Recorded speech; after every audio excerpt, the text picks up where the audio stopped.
तो air conditioning में जो कूलिंग लोड है कि जब हमारा रूम जो है किसी भी प्रकार से सेंसिबल हीट हो या लेटेंट हीट हो, जो गेन करता है किसी, चाहे इंटरनल इफेक्ट के कारण हो या कोई एक्सटर्नल इफेक्ट के कारण हो, कोई भी इफेक्ट हो, इंटरनल हो या एक्सटर्नल हो, अगर वो कहीं से भी अगर वो हीट को क्या करता है, गेन करता है, तो ओवरऑल हम कहते हैं कि एक कूलिंग लोड जो है वो एसी के ऊपर क्या होती है, बढ़ती है ना।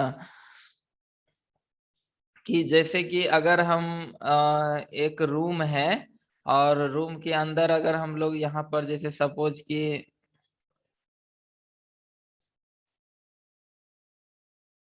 कि ये एक रूम है और इसमें हम लोग एक एयर कंडीशनिंग इक्विपमेंट लगाए हुए हैं, है ना। और ये एयर कंडीशनिंग जो एसी है वो लगातार हमारा जो डिजायरेबल रूम डिजाइन कंडीशन है उसके आधार पर ये लगातार यहाँ से एयर का क्या कर रहा है, सप्लाई कर रहा है ना। तो ये सप्लाई कर रहा है, लेकिन इस एसी के ऊपर कूलिंग लोड जो है वो कई तरीका से बढ़ती है।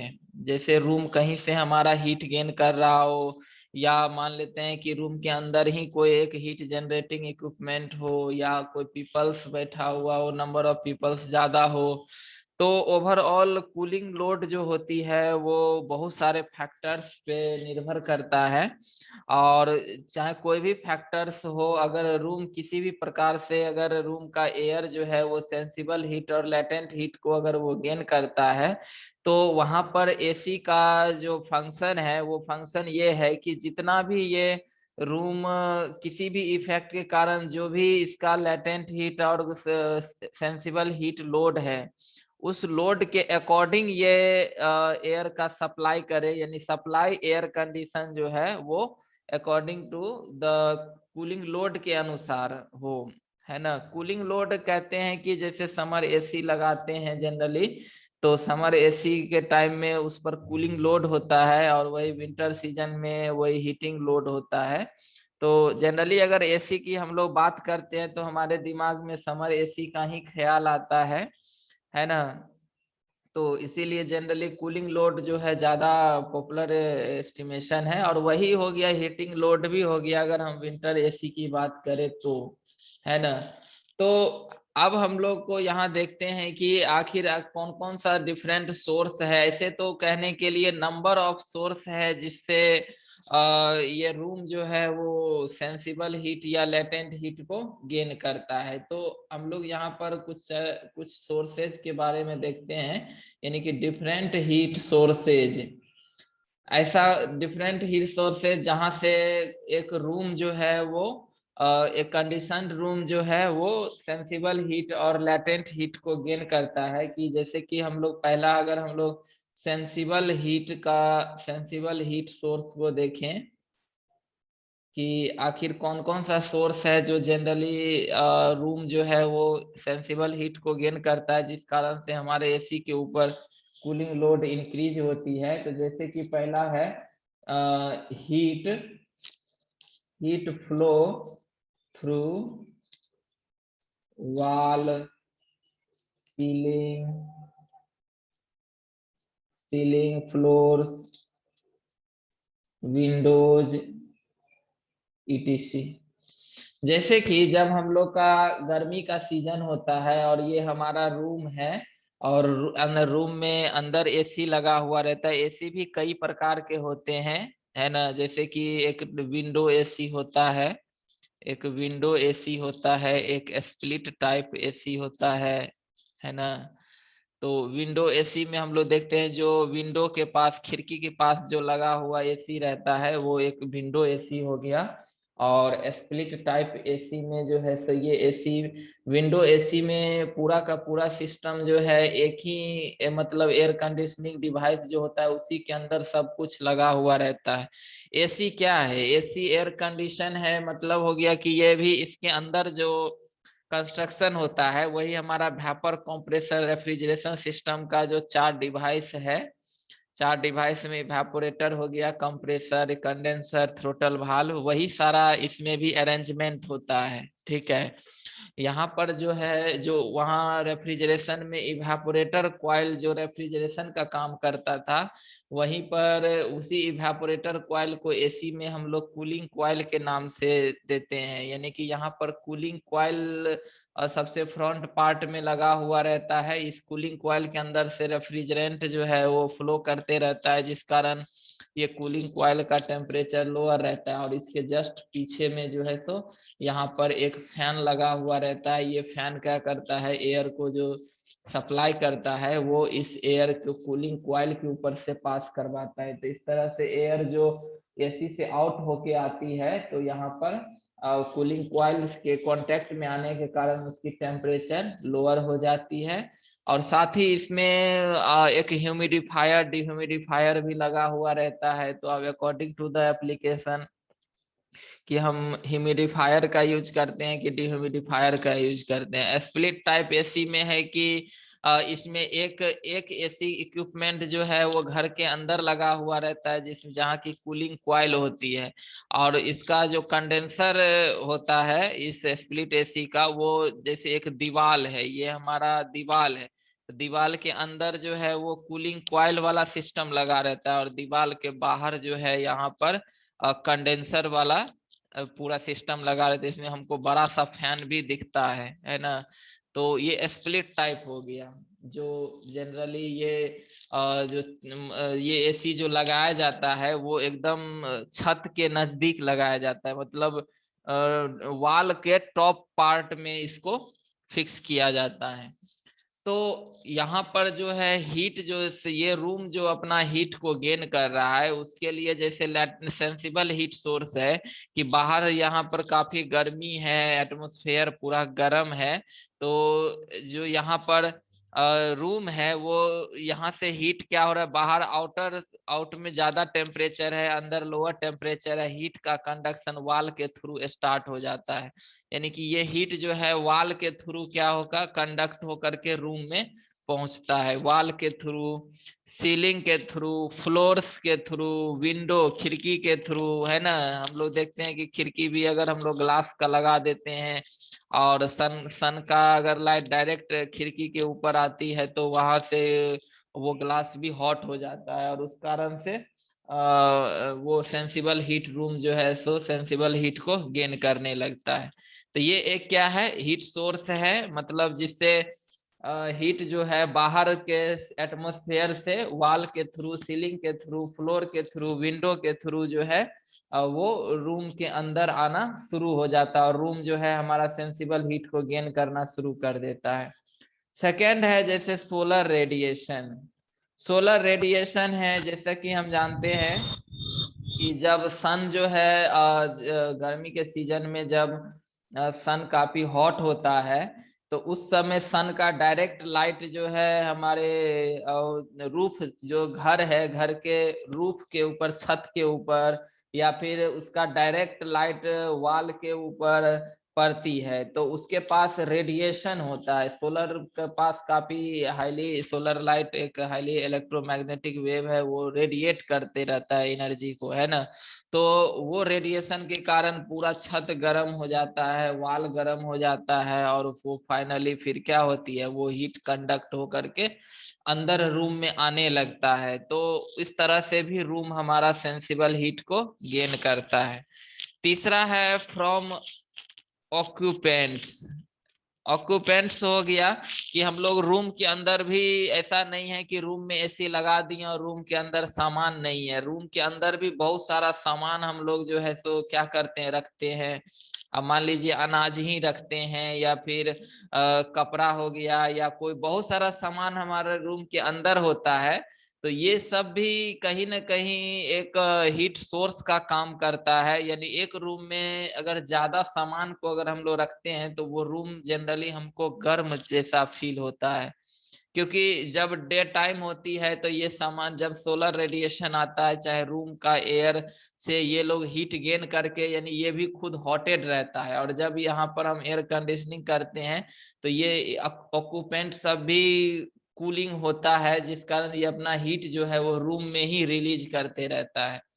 तो ऐसे भी जिस रूम में कम सामान रखा हुआ रहता है वो रूम थोड़ा ज्यादा हमें कूल्ड महसूस होता है, और कोई रूम ऐसा है जिसमें सामान से भरा हुआ है तो फिर वो रूम हम लोग जनरली फील करते हैं कि वो रूम हम लोग को एक अलग तरह का मतलब गैस भी उसमें एक अलग तरह का रिलीज होता है, और वो रूम भी जनरली हमारा हॉट रहता है। तो कहीं ना कहीं ऑक्यूपेंट से भी क्या होती है, सेंसिबल हीट रूम जो है वो गेन करता है। तो जितना ज्यादा हम सामान रूम के अंदर रखेंगे एसी के ऊपर भी उतना ही ज्यादा कूलिंग लोड जो है वो बढ़ेगा। नेक्स्ट है डिफरेंट डिफरेंट इक्विपमेंट। अब होता क्या है कि रूम के अंदर हम लोग जो है, यहाँ रूम के अंदर भी अब बहुत सारा इक्विपमेंट ऐसा है जो मतलब जैसे इलेक्ट्रॉनिक डिवाइस है। इलेक्ट्रॉनिक डिवाइस में जैसे हम लोग यहाँ पर एक बल्बे जला दिए, तो बल्ब यहाँ पर जलता है, रूम के अंदर बल्ब जलते रहता है, तो हम लोग देखते हैं कि बल्ब भी जलते जलते क्या हो जाता है, गर्म हो जाता है, हॉट हो जाता है। या फिर रूम के अंदर मान लीजिए कि एक फैने लगा हुआ है, तो फैन भी एक इलेक्ट्रॉनिक डिवाइस है, वो भी वर्क करते करते वो भी क्या हो जाती है, हॉट हो जाता है। तो हॉट हो जाता है तो इसका भी हीट कहीं ना कहीं कहाँ जा रहा है, रूम में ही जा रहा है। ये बॉल भी गर्म हो गया बल्ब, तो इसका भी हीट रूम में ही जाएगा। या मान लीजिए इसके अंदर हम लोग टीवी चला रहे हैं, रूम के अंदर टीवी चल रहा है, तो टीवी में भी उसका जो भी उसमें पावर टेकिंग डिवाइस है, जो पावर इलेक्ट्रिकल पावर ले रहा है, तो वो भी टीवी भी देखते हैं चलते चलते बहुत गर्म हो जाता है। तो इस तरह से कई सारा इलेक्ट्रॉनिक डिवाइस हम रूम के अंदर लगा के रखते हैं जो हम अपना जनरल पर्पस के लिए यूज करते हैं। तो जब वो इलेक्ट्रॉनिक डिवाइस ऑन मोड में होता है तो उसका भी वो भी डिवाइस क्या होती है, गर्म हो जाता है ना, वर्क करते करते वो गर्म हो जाता है। तो वो भी गर्म जो होगा तो वो भी हीट क्या करेगा, रेडिएट करना शुरू कर देगा रूम में। तो इस तरह से भी रूम में जो कूलिंग लोड है एसी के ऊपर वो भी बढ़ता है। इस तरह से रूम हमारा डिफरेंट इलेक्ट्रॉनिक डिवाइस से भी हीट को क्या करता है, गेन करते रहता है, सेंसिबल हीट को। नेक्स्ट है फूड प्रोडक्ट्स। फूड प्रोडक्ट्स है ना, हम लोग रूम के अंदर गरम खाना ला करके रख दिए है ना, गरम खाना रख दिए, उसके बाद मान लीजिए कि चाहिए गरम गरम चाय लेकर के आ गए रूम में के अंदर में, तो वो सब क्या करता है, वो सब हॉट है ना, तो जैसे ही रूम में आएगा वो कूल होना शुरू होगा, तो कूल होना शुरू होगा तो उसका हीट कहाँ जाएगा, इसी रूम के अंदर में ही जाएगा। जितना भी खाने पीने वाला चीज है, सामान है, जो जनरली हम लोग उसको गरम गरम में गरम ही खाते हैं, तो इसीलिए हम रूम के अंदर ही बैठ के खाते हैं। तो वो सारा फूड का जो हीट है वो भी रूम के अंदर ही क्या होता है, कंडक्ट होता है, रेडिएट होता है। तो उससे भी रूम जो है सेंसिबल हीट को वो गेन करता है। नेक्स्ट है इनफिल्ट्रेशन। इनफिल्ट्रेशन क्या हो गया कि जैसे जनरली हम लोग जिस रूम में एसी लगाते हैं वो वो पूरी तरह से क्लोज होता है ना, तो क्लोज होता है। लेकिन होता क्या है कि अब कब कभी खिड़की का शीशा फूट गया या कहीं पर क्रैक हो गया है, तो वहां से एयर बार क्या करते रहेगा, लीक करते रहेगा। या फिर हम लोग मान लीजिए बार बार दरवाजा को खोल रहे हैं, बंद कर रहे हैं, मतलब रूम रूम से बाहर निकलने में या रूम के अंदर जाने के लिए हमको बार बार दरवाजा खोलना पड़ता है और बंद करना पड़ता है। तो अब ऐसे है कि दरवाजा के यहाँ पर अगर गेट लगा हुआ है और गेट के बाहर जो है तो काफी हॉट एयर है, यहाँ पर काफी हॉट एयर है, और रूम के अंदर यहाँ पर कूल एयर है। जैसे ही हम लोग यहाँ पर एक व्यक्ति आएगा और इस गेट को खोल के वो बाहर निकलेगा, कि जितना देर ये गेट खुला उतने देर में जो है तो यहाँ से हॉट एयर क्या करेगा कि एकदम तेजी से इसमें घुसना शुरू कर देगा, है ना।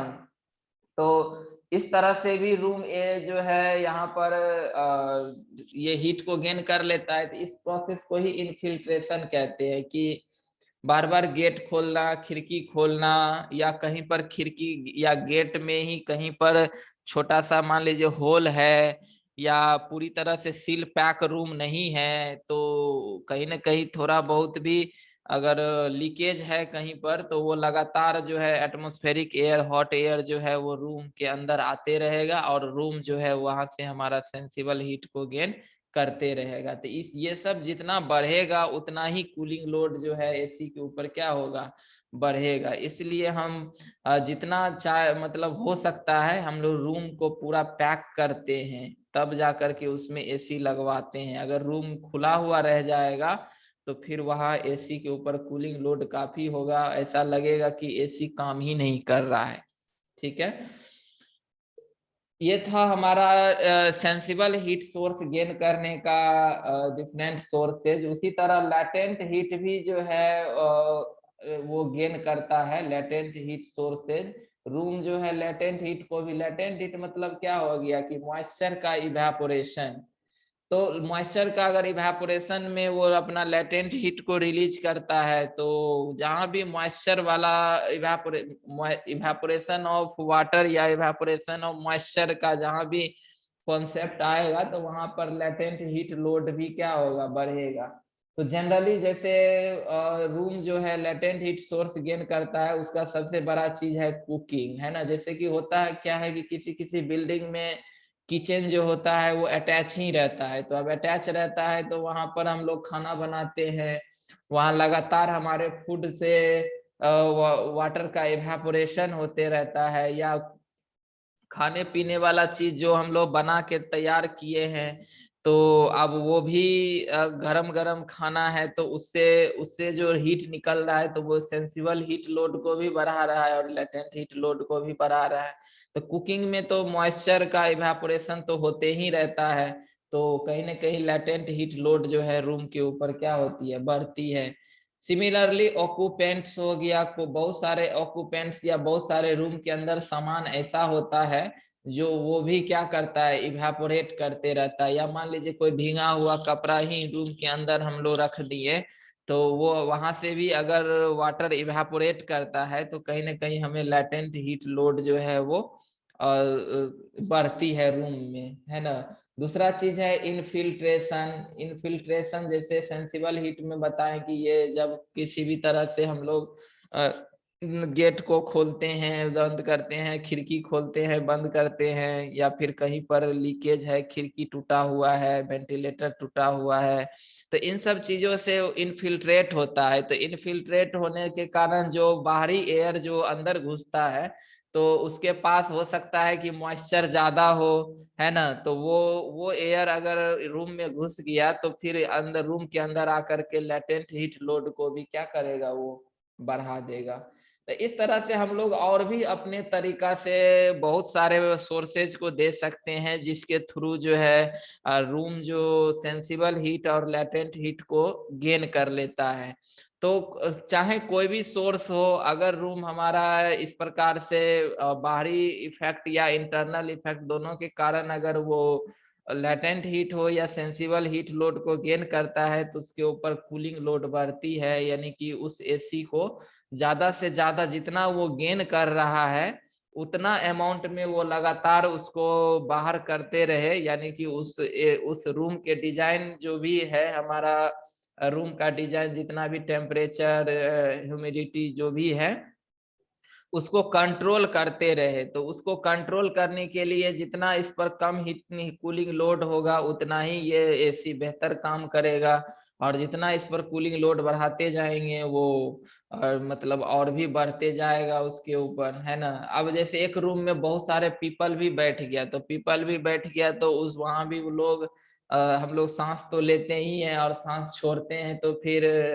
कार्बन डाइऑक्साइड जो हमारे अंदर से निकलती है वो भी एक हॉट स्टेट में होता है, गर्म हवा निकलती है, तो उससे भी रूम के अंदर क्या होता है, हीटिंग लोड बढ़ता है। इसीलिए एसी रूम में अगर ज्यादा लोग बैठ गया तो फिर पता चलता है कि एसी काम ही नहीं कर रहा है, या फिर एसी के जो परफॉर्मेंस है उसको हमको और बढ़ाना पड़ता है, यानी कि, है ना। ये सब चीज होता है, ये सब कॉमन चीज है, ये लोग हम लोग अपने मन से भी और भी चीज इसमें जोड़ सकते हैं। अब उसके बाद अब हमारी बात आती है कि थर्मोडायनामिक्स ऑफ ह्यूमन बॉडी। अगर अगर हम लोग एसी के लिए जाते हैं, अगर हम लोग एसी को एसी मतलब एयर कंडीशनिंग हो गया। एयर कंडीशनिंग का मतलब होता है सीधा हमारे कंफर्ट जोन से, कि हमको कंफर्ट महसूस होना चाहिए, चाहे बाहरी एटमॉस्फेयर कुछ भी हो, ज्यादा टेम्परेचर हो या लोअर टेम्परेचर हो, या हाईली ह्यूमिडिफाई हो या डिह्यूमिडिफाई हो, हमारी बॉडी का जो भी रिक्वायरमेंट है जिसमें हम आराम महसूस करते हैं, तो वो चीज हमारा होना चाहिए। तो पहले हम थर्मोडायनेमिक्स ऑफ ह्यूमन बॉडी को समझते हैं कि ह्यूमन बॉडी आखिर किस तरह के इन्वायरमेंट में कंफर्ट फील करता है। तो ह्यूमन बॉडी के अंदर जो एक बायोलॉजिकल फंक्शन होता है जिसका नाम है मेटाबॉलिज्म, ठीक है। ये हर ह्यूमन के अंदर में ये एक बायोलॉजिकल फंक्शन होता है। मेटाबॉलिज्म एक ऐसा प्रोसेस है जिसमें हम लोग जो भी फूड खाते हैं वो फूड जो है वो डाइजेस्ट हो करके वो एनर्जी को रिलीज करता है। यानी इनडायरेक्टली रूप से कहे तो मेटाबॉलिज्म एक ह्यूमन बॉडी के अंदर एक ऐसा बायोलॉजिकल फंक्शन है जिसमें फूड जो होता है वो कन्वर्ट होता है एनर्जी में, ठीक है। तो जब फूड का डाइजेशन होती है और वो फूड में हम लोग जानते हैं कि डिफरेंट डिफरेंट न्यूट्रिएंट्स होता है, और जो भी न्यूट्रिएंट्स होता है उसको हमारा ब्लड जो होती है वो एब्जॉर्ब करता है। तो कहीं ना कहीं एक डाइजेशन एक क्या है, केमिकल रिएक्शन है, जहां पर जो भी फूड के अंदर जो एनर्जी है यानी ग्लूकोज है वो हमारा ब्रेक होता है, और ब्रेक होकर के ये जो रिएक्शन होता है वो रिएक्शन होता है एक्सोथर्मिक। यानी कि इस मेटाबॉलिज्म रिएक्शन में जब फूड हमारा कन्वर्ट होता है एनर्जी में, तो इस रिएक्शन के दौरान हीट क्या करता है, रिलीज होता है। यानी कि ये एक एक्सोथर्मिक रिएक्शन है। तो हीट क्या होता है, रिलीज होता है। तो अब हम लोग first law of thermodynamics metabolism process के ऊपर अगर हम लोग फर्स्ट लॉ ऑफ थर्मोडायनेमिक्स को लगाते हैं, ठीक है। तो फर्स्ट लॉ ऑफ थर्मोडायनेमिक्स क्या है, एक एनर्जी कंजर्वेशन लॉ है ना। फर्स्ट लॉ ऑफ थर्मोडायनेमिक्स से क्या है, एनर्जी कंजर्वेशन है। एनर्जी कंजर्वेशन ये हो गया कि नेट एनर्जी क्या होना चाहिए, कांस्टेंट होना चाहिए। तो हमारे बॉडी के पास जो है मतलब हमारा बॉडी का जैसे एक स्वस्थ आदमी को कहा जाता है कि बॉडी टेम्परेचर 37 डिग्री सेल्सियस होना चाहिए। तो ये टेम्परेचर लगातार हमारे बॉडी को मेंटेन रहे, तो उसके लिए ये मेटाबॉलिज्म प्रोसेस से जो भी हीट यहाँ से रिलीज होता है वो हीट हमारे बॉडी को क्या करता है, जो भी टेम्परेचर है जैसे 37 डिग्री सेल्सियस टेम्परेचर जो एक स्वस्थ व्यक्ति का होता है, उस टेम्परेचर को लगातार ये मेंटेन किए हुए रहता है ना। और अगर इसमें एक्स्ट्रा हीट रिलीज होता है तो वो एक्स्ट्रा हीट जो हमारे शरीर का स्किन है वो स्किन से वो इन्वायरमेंट में चला जाता है, ठीक है। जैसे कभी कभी हम लोग क्या होता है कि मतलब कुछ ऐसा फूड खाते हैं जो जिसमें हाईली हीट जनरेट करता है। जैसे लोग कहता है कि ये खाना जो है बहुत गर्म होता है, जैसे हम लोग का जितना भी हॉट मीट है ना। उसके बाद जो है और भी कुछ ऐसे फूड प्रोडक्ट्स हैं जिसको खाने से शरीर में जो है गर्मी काफी तेज लगती है। जैसे ठंडा सीजन में हम लोग वैसे फूड को खाना पसंद करते हैं, खास करके ऑयली फैटी फूड ये सब। तो उस सब में हाईली हीट रिलीज होता है। तो जो कुछ अमाउंट में हीट चाहिए जो हमारे बॉडी के टेम्परेचर को मेंटेन करना पड़े, और कुछ जो अगर एक्स्ट्रा हीट और जनरेट होता है अगर इससे ज्यादा, तो वो हीट जो है स्किन से हमारे एनवायरमेंट में क्या हो जाती है, रिलीज हो जाती है। तो एनवायरमेंट में रिलीज होने से ये या तो इवेपोरेशन के थ्रू हो जाता है ना। इवेपोरेशन से, कंडक्शन से, कन्वेक्शन से, ये सब कन्वेक्शन से, कंडक्शन नहीं होता है। कंडक्शन इसमें, कंडक्शन तो बॉडी के अंदर ही होता है। इवेपोरेशन, कन्वेक्शन, रेडिएशन, है ना।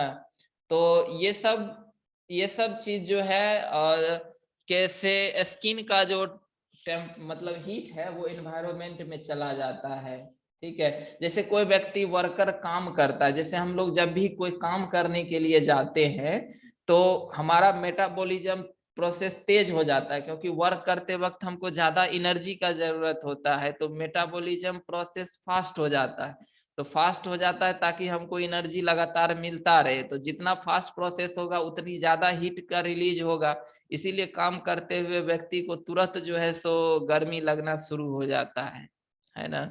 तो क्योंकि उसका फास्ट प्रोसेस मेटाबॉलिज्म हो रहा है, अंदर ज्यादा हीट जनरेट कर रहा है। अब जितना जितना मेंटेन कर शरीर, तो उतना ही टेम्परेचर को, उतना ही हीट को रखेगा, जितना उसको ये टेम्परेचर मेंटेन करने के लिए चाहिए, उतना ही ये हीट को स्टोर करेगा। बाकी हीट को स्किन के थ्रू हमें रिलीज करना ही पड़ेगा। अगर नहीं अगर करते हैं तो फिर हमारा जो है शरीर का जो मतलब हम बेचैन होने लगते हैं।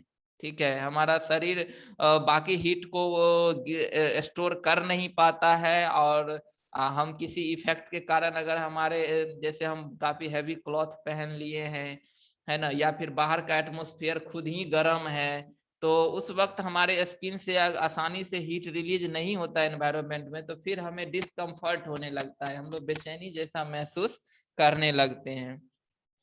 तो एक ह्यूमन कंफर्ट फील करता है कब, जब जब जितना भी हीट यहाँ पर मेटाबॉलिज्म प्रोसेस से, अगर एचएम हीट अगर मेटाबॉलिज्म प्रोसेस से जनरेट हो रहा है, तो ये बराबर हो जाए जितना हमारा हीट रिजेक्टेड है एटमॉस्फेयर में वो, और प्लस में हीट एचएस जो हीट स्टोर्ड है बॉडी का वो।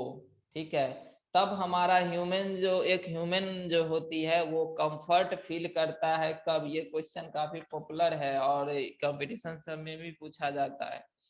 तो एक ह्यूमन कंफर्ट फील करता है कब, जब उसके बॉडी के अंदर होने वाले मेटाबॉलिज्म फंक्शन के कारण जितना हीट जनरेट होता है वो बराबर हो जाए heat rejected to the surrounding और plus heat stored in the body. Body में जितना स्टोर्ड हीट है, और वो भी स्टोर्ड हीट ये फिक्स है, ये अमाउंट फिक्स है। इससे अगर ज्यादा स्टोर होने लगेगा तो शरीर का टेम्परेचर राइज जैसे ही होगा, तो शरीर का देखिए कि एक अद्भुत फंक्शन होता है कि अगर हमारा हीट स्टोरिंग बढ़ने लगा जैसे ही, तो तुरंत हमारे शरीर से स्वीट का निकलना, पसीना का जो है सो चलना शुरू हो जाता है, और स्वीट निकल के क्या करता है, हमारे बॉडी को फिर से वो ठंडा कर देता है ना। तो इसलिए ये हमारे बॉडी जो है सो उस टेम्परेचर को लगातार मेंटेन किए हुए रहता है। तो ये हीट स्टोरिंग, अगर हम चाहते हैं कि हमको स्वीट ना चले, तो हीट रिलीजिंग प्रॉपरली होना चाहिए, है ना। तो कंट्रोल हमको हीट रिलीज को ही करना है। हीट स्टोर जो है वो बॉडी हमारा खुद रख लेता है, उसके लिए हमें कुछ करने की जरूरत नहीं होती है। हमको बस ये है कि हीट स्टोर करने के बाद जो भी हीट और बच रहा है वो रिलीज हो जाए एटमॉस्फेयर में, तो तभी जाकर के ये क्या होगा, मतलब हम कंफर्ट फील करेंगे।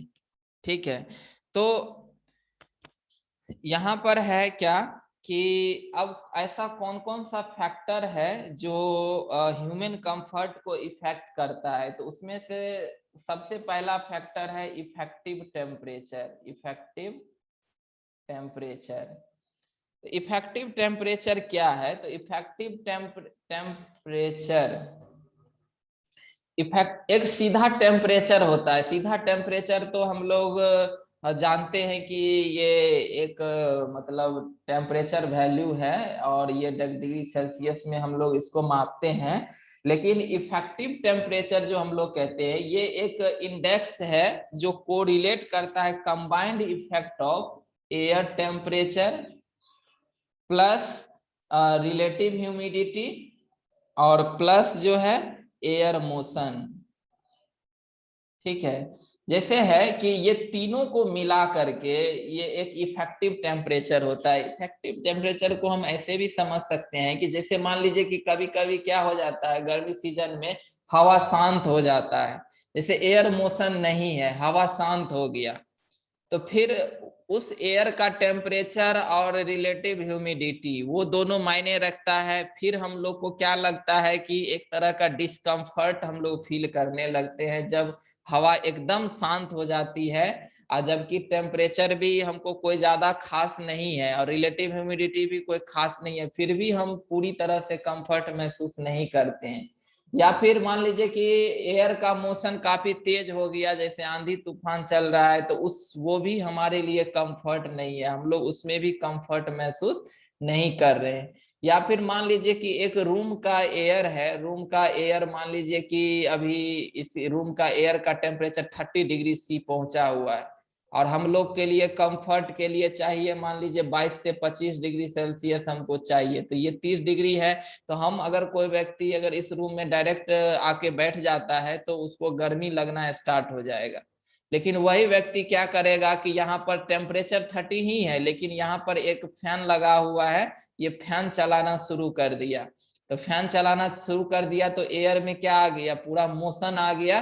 तो अब व्यक्ति जो है पहले से ज्यादा जो है सो कंफर्ट महसूस कर रहा है, फैन चलने के कारण यहाँ पर क्या हो गया, कंफर्ट महसूस करने लगा।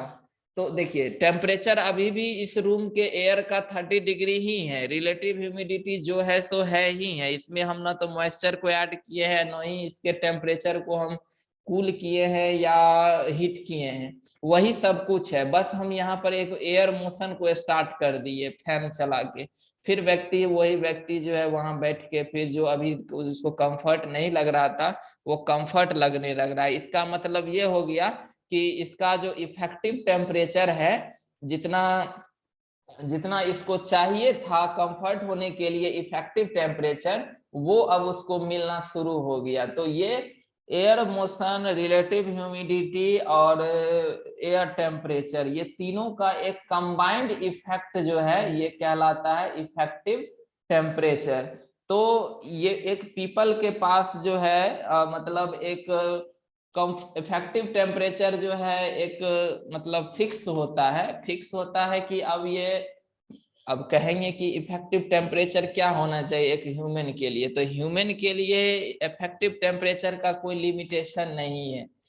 ये बहुत सारा इसमें इफेक्टिव टेम्परेचर जो कंफर्ट के लिए है वो बेसिकली डिपेंड करता है बहुत सारे चीजों पर, जैसे कि हैबिचुअल पर, हमारी आदत क्या है, हम लोग बचपन से ही एसी में रहने का आदत है, या हम लोग कभी कभी एसी पसंद करते हैं, या फिर कोई वर्कर ग्रेड का लोग है जो कभी एसी में बैठा ही नहीं है, तो वो हैबिचुअल हो गया, हमारी आदत कैसी है उसके अनुसार से इफेक्टिव टेम्परेचर होता है। अब खास करके जो व्यक्ति बचपन से ही एसी में रहने की आदत है तो उसको हम कहेंगे कि उसको हायर इफेक्टिव टेम्परेचर की जरूरत है।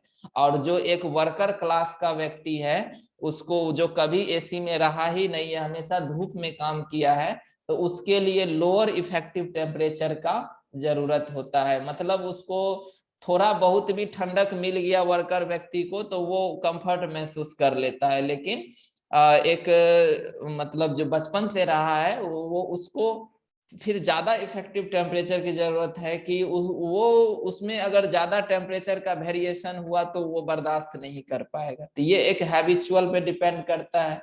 दूसरा चीज है एज पर। एज जो है और खास करके हमारे पास एक चाइल्डहुड एज होता है, एक यंग एज होता है और एक ओल्ड एज होता है। तो जो यंग एज का व्यक्ति है उसको उसके लिए लोअर इफेक्टिव टेम्परेचर की जरूरत होती है, इसके लिए एक लोअर इफेक्टिव टेम्परेचर, क्योंकि यंग एज के व्यक्ति को उतना ज्यादा एसी से मतलब नहीं होता है, उसको अगर थोड़ा बहुत भी कूलिंग मिल गया तो वो एडजस्ट कर लेता है ना, तो यानी उसका इफेक्टिव टेम्परेचर लोअर होता है। लेकिन वही अगर हम लोग बेबी चाइल्ड की बात करें, एक छोटा सा बच्चा है, उसको अब देखिएगा कि थोड़ा सा भी उसको गर्मी या ठंडा मतलब बढ़ा या घटा तो वो बेचैन हो जाता है, अनकंफर्ट फील करने लगता है। तो एक बेबी चाइल्ड को हाईली इफेक्टिव टेम्परेचर की जरूरत होती है। वही एक ओल्ड पीपल है, ओल्ड पीपल को भी एक हाईली इफेक्टिव टेम्परेचर की जरूरत होती है, मतलब एक प्रिसाइजली कंट्रोल चाहिए कंडीशन में। यंग एज में उतना प्रिसाइज कंट्रोल नहीं चाहिए, थोड़ा ज्यादा कूल भी हो गया या थोड़ा ज्यादा हॉट भी है तो भी यंग एज के लोग एडजस्ट कर लेता है। लेकिन बेबी चाइल्ड और ओल्ड पीपल, पेशेंट, कोई हॉस्पिटल में भर्ती पेशेंट है तो उसको भी इफेक्टिव टेम्परेचर हायर की जरूरत होती है। जेंडर हो गया, जेंडर में जैसे कि अगर फीमेल है और एक मेल है तो जनरली सर्वे में देखा गया कि फीमेल को हाईली इफेक्टिव टेम्परेचर की जरूरत होती है और मेल को लोअर इफेक्टिव टेम्परेचर की जरूरत होती है। इसका मतलब ये हो गया कि मेल को थोड़ा बहुत वेरिएशन होगा कंडीशन में तो वो एडजस्ट कर लेगा, मतलब कंपैरेटिवली। अब फीमेल बॉडी ऐसा होता है कि उसको ज्यादा मतलब टेम्परेचर वेरिएशन बर्दाश्त नहीं होता है, मतलब उसको थोड़ा सा हाईली, मेल के तुलना में उसको हाईली इफेक्टिव टेम्परेचर की जरूरत होती है। यानी कि उसका बॉडी जो होता है वो ज्यादा वेरिएशन में डिस्कम्फर्ट हो जाता है, तो वो हाईली इफेक्टिव टेम्परेचर की जरूरत होती है। उसी तरह और भी कई सारा मतलब फैक्टर्स हैं, जैसे डिफरेंट एरिया के लोग भी डिफरेंट क्लाइमेट में रहना पसंद करता है। अब जो लोग मतलब कोल्ड रीजन में, अब ग्लेशियर पे रहता है, तो उन लोगों को मतलब टेम्परेचर सहने की आदत होती है, मतलब कूल, उसके पास वो लगातार कूल इन्वायरमेंट में रहता है, तो वैसे व्यक्ति को गर्मी बर्दाश्त नहीं होगा। और जो व्यक्ति डिजर्ट एरिया जहाँ पर काफी गर्मी पड़ रही है, वैसे व्यक्ति को अगर हम कोल्ड रीजन में लेके चले जाएंगे तो उसको ठंडा बर्दाश्त नहीं होगा। तो अकॉर्डिंग टू द ये एरिया पर भी निर्भर करता है कि डिफरेंट एरिया का लोग डिफरेंट क्लाइमेट में उसकी जो इफेक्टिव टेम्परेचर होती है वो अलग अलग होता है। जैसे कोल्ड रीजन का लोग है, उसका इफेक्टिव टेम्परेचर लोअर होना चाहिए, तब वो कंफर्ट फील करेगा। और जो हॉट एरिया में रहने वाला लोग है, उसको इफेक्टिव टेम्परेचर थोड़ा हायर चाहिए, तो वो ज्यादा मतलब कंफर्ट फील करेगा, है ना। तो ये सब फैक्टर्स है जिसके आधार पर इफेक्टिव टेम्परेचर जो है वो निर्भर करता है।